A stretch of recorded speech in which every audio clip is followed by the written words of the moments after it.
What is up, everybody? This is Lyle with No Hippie Barbecue, and a couple days ago I was in a Blackstone Griddle group on Facebook, and I ran across a video by a guy named Jason Zambritsky. I think that's how you pronounce his name. Anyway, he's from Philadelphia. He's worked at a couple steak shops out there, and he did a video on an authentic Philly cheesesteak.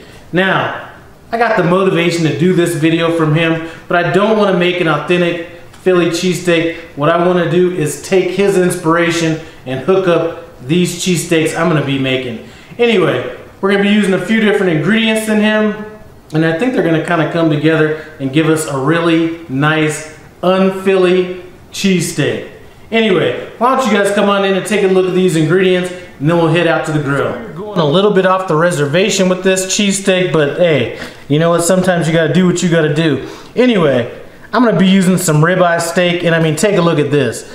I bought this at an Asian market, and you will not find steak that is cut that thin in a lot of places. Anyway, if you live in an area that has an Asian market, they're usually going to have something like this because they cook with a lot of thin sliced meat in Asian restaurants. So anyway, we got that. Instead of using provolone or anything like that, we're going to be using this Hvarti cheese.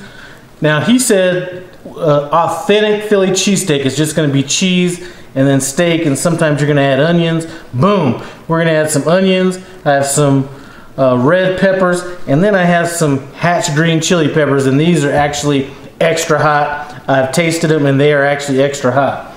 As far as the meat, or as far as the bread goes, closest thing I can come to that would be a French bread, or French bread, excuse me. And that's what we're going to be using.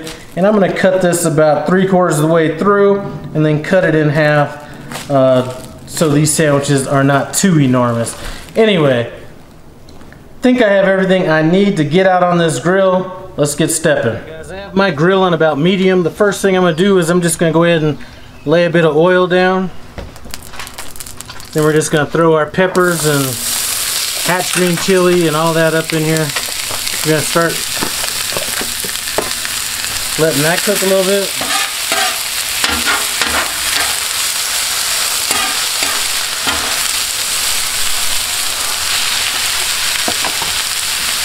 Get a little bit more oil over here.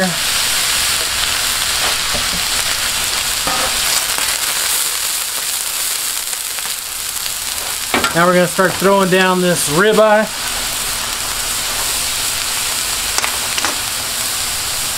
And this stuff is like super thin.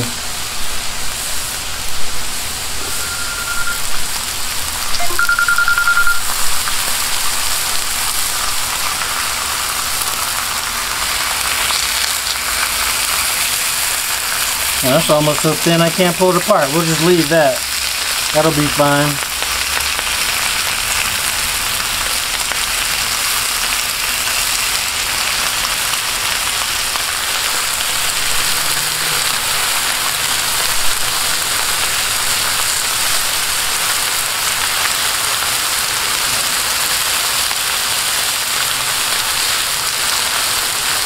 All right, let's let that cook.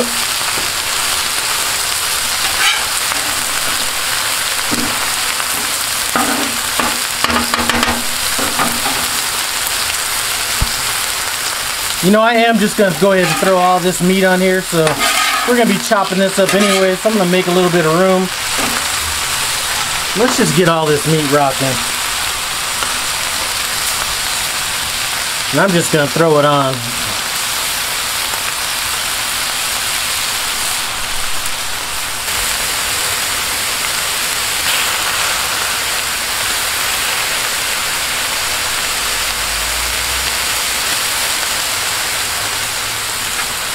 I mean, this ribeye is so super thin that it's almost ready to just go ahead and start chopping it now.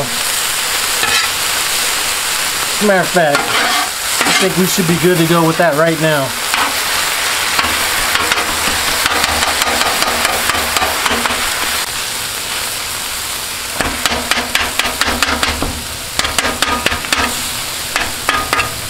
Alright guys, that's about as much as I'm going to want mine chopped. I'm going to go ahead and start mixing these vegetables in.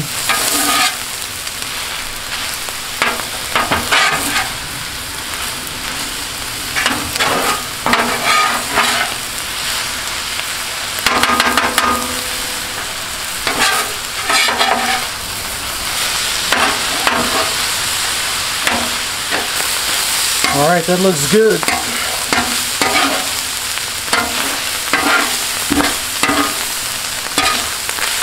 Now, one thing he recommended, Jason in this Blackstone Griddle group, was to go ahead and add some cheese. We're going to add this cheese now. Then we're going to add another layer of this meat.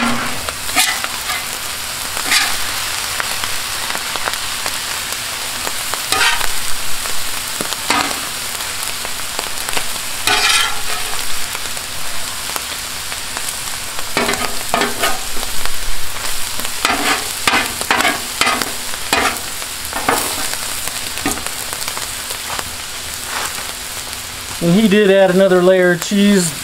This is going to be one big sandwich.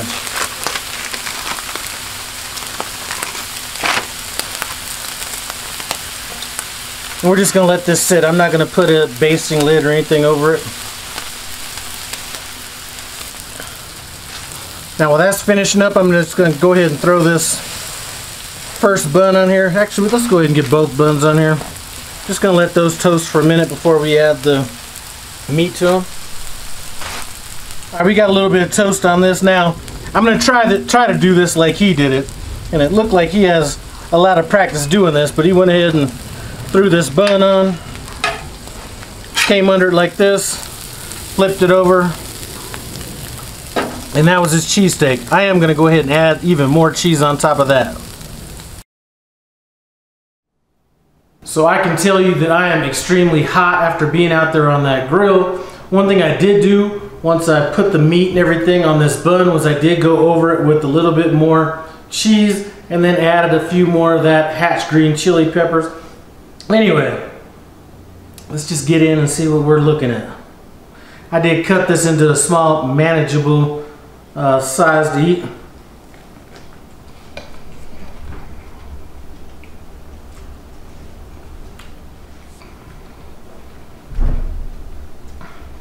I'm really liking that green chili. And this stuff was extra hot, so that is kind of coming through. Now, like I said, this is no authentic Philly cheesesteak, obviously. I did go a little bit off the reservation, but I'm telling you, I don't see anything wrong with adding them peppers to it. As a matter of fact, that's bringing in a totally different dimension. And I'm digging it. Anyway, I'm going to end this video so the rest of my family can eat. Anyway, thanks for stopping by No Hippie Barbecue. I appreciate it. Comment, subscribe, and I'm out.